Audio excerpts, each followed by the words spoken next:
คำหมายฝังใจที่เฮาสัญญากันไว้เปลี่ยนใจไปแล้วหรือยังได้แสงจันทร์เองลอยเด่นอยู่บนน่านฟ้าสองเฮาคือได้เบาจาต่างสัญญาต่อกันว่าสองเฮาจะอยู่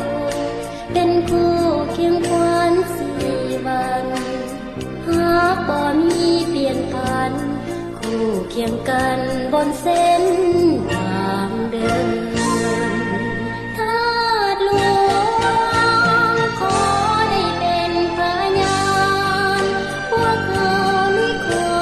สาบานว่าหักกันตราบเท่านิรันดร์พร้อมกันอุทิศเพื่อแห่งสติปัญญาตากอบส่วนสร้างสาพัฒนาศาสตร์ลาวิไลเพื่อให้เฮาได้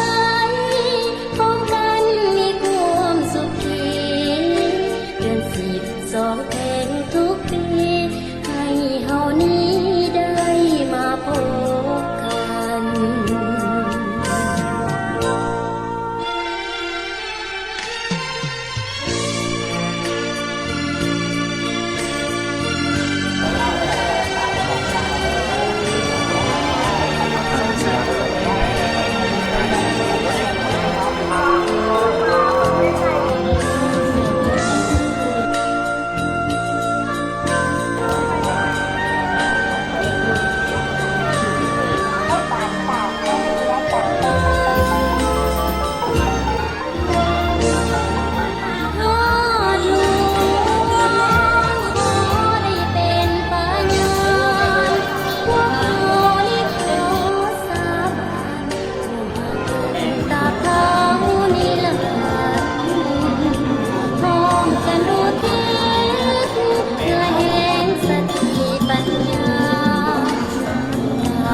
ส่วนสร้างสาพัฒนาศาสตร์ลาวิไลเพื่อให้เฮาได้พร้อมกันมีความสุขเดือน12เพลงทุกปีให้เฮานี้ได้มาพบกัน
สัญญากันไว้เปลี่ยนใจไปแล้ว